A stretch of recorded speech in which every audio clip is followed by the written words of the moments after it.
Class 8th student. Hindi में आज हम रहीमन विलास पाठ पढ़ेंगे। पाठ 17 है ये, और ये कवि रहीम के दोहों का पाठ है।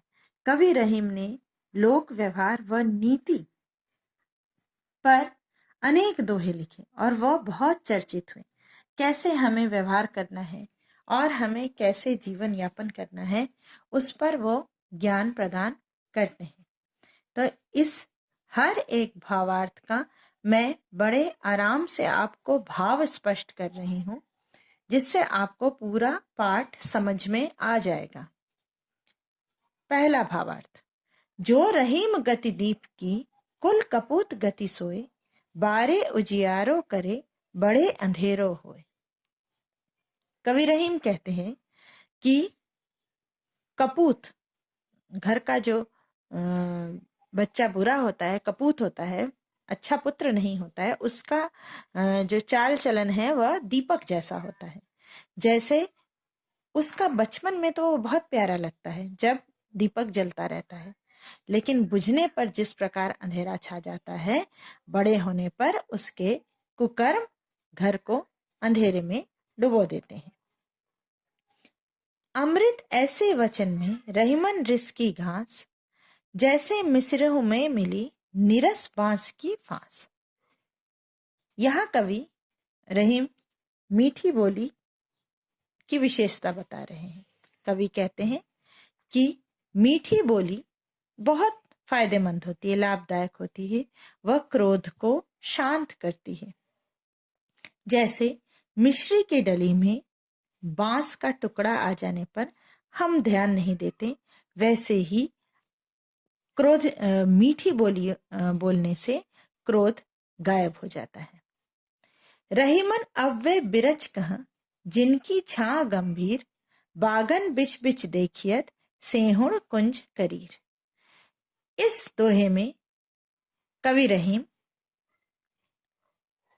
ऐसे व्यक्तियों की बात कर रहे हैं जो बहुत परोपकारी होते थे पहले, उनकी कमी की बात कर रहे हैं। अब अच्छे और परोपकारी व्यक्ति समाज में कम हो गए हैं, कवि ऐसा कह रहे हैं।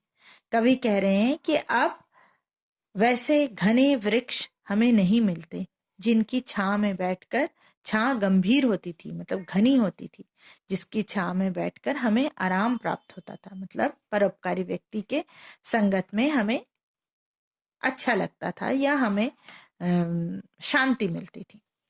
अब तो समाज मतलब बाग में केवल चुभने वाली झाड़ियां ही दिखाई देती हैं, जो अपनी बातों से हमें छलनी करती हैं। ऐसे व्यक्ति ज्यादा हैं समाज में। फोर्थ, रहीमन जेवा बावरी, कही गई सरक पताल, आपू तो कहीं भीतर गई, जूती खात कपाल। इस दोहे में कवि बुरी संगत का परिणाम के बारे में बात कर रहे हैं। बुरी संगति अगर है तो उसका जो परिणाम होगा उसके बारे में बात कर रहे हैं। कवि कहते हैं कि जीवा जो है, जीव जो है, वह ऊट पटांग बातें, सरक पताल मतलब अनाप शनाप बोलकर चली गई, खुद तो अंदर चली गई, और उसके बातों का परिणाम क्या हुआ कि सिर को जूते खाने पड़े या कपाल को जूते खाने पड़े। जीभ जो है वह इधर उधर अनाप शनाप बोलकर अंदर चली गई और उसका परिणाम स्वरूप सिर को जूते खाने पड़े। फिफ्थ, तन रहीम है कर्म बस, मन राखो ओहि ओर, जल में उल्टी नाव ज्यों, खेचत गुन के जोर। रहीम कहते हैं कि जो तन है वो काम करने के लिए बना है, इसलिए मन को उसी ओर लगा के रखना चाहिए।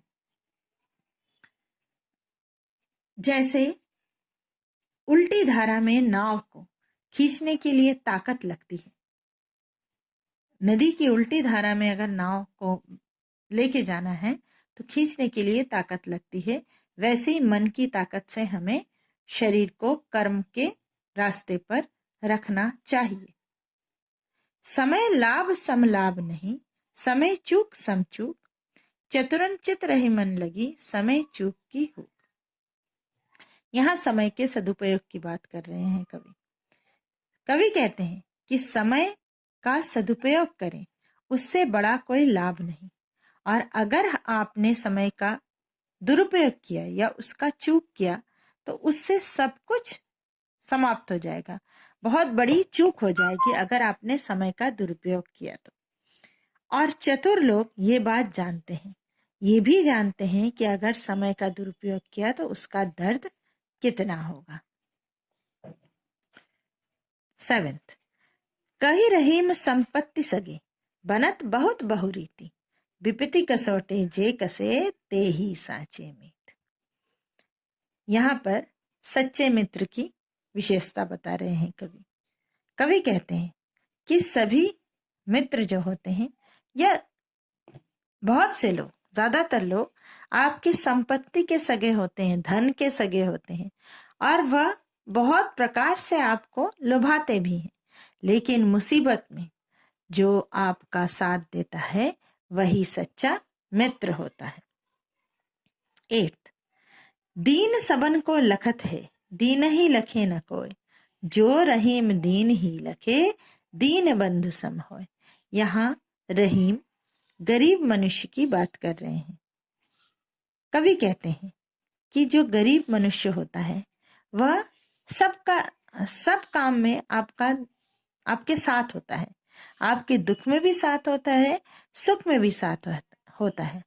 लेकिन उस गरीब मनुष्य का, ये गरीब का साथ बहुत कम लोग देते हैं। वह गरीब के दुख में गरीब का साथ कोई नहीं देता है, लेकिन जो गरीब के दुख में गरीब का साथ देता है, ईश्वर उसका जरूर साथ देते हैं। पावस देखी रहीम मन, कोयल साधे मौन, अब दादुर वक्ता भये, हमको पूछत कौन। इस दोहे में रहीम आपको समय अनुसार आपके व्यवहार करने की बात कर रहे हैं कि कैसे समय अनुसार हमें व्यवहार करना चाहिए। कोयल के बारे में कह रहे हैं कि वर्षा ऋतु देखकर कोयल चुप हो जाती है। क्यों? क्योंकि उसे पता है कि वर्षा ऋतु में मेढक के बोलने का समय है। टर टर मेढक बोलेगा और बहुत शोर करेगा, और इतने शोर में उसकी मीठी आवाज को कोई नहीं पूछेगा, कोई नहीं सुनेगा, इसलिए वह चुप हो जाती है। विपत्ति भय धन ना रहे, रहे न रहे जो लाख करोड़, नभ तारे छिप जाते हैं, जो रहीम भय भोर। इस दोहे में रहीम धन के अस्थिरता की बात कर रहे हैं कि धन स्थिर नहीं है या शाश्वत नहीं है। विपत्ति आने पर धन समाप्त हो जाता है, चाहे वह लाख करोड़ जितना भी हो। ठीक वैसे ही समाप्त हो जाता है जैसे आकाश में तारे सुबह होने पर गायब हो जाते हैं, भोर होने पर गायब हो जाते हैं, वैसे ही मुसीबत आने पर धन भी समाप्त हो जाता है।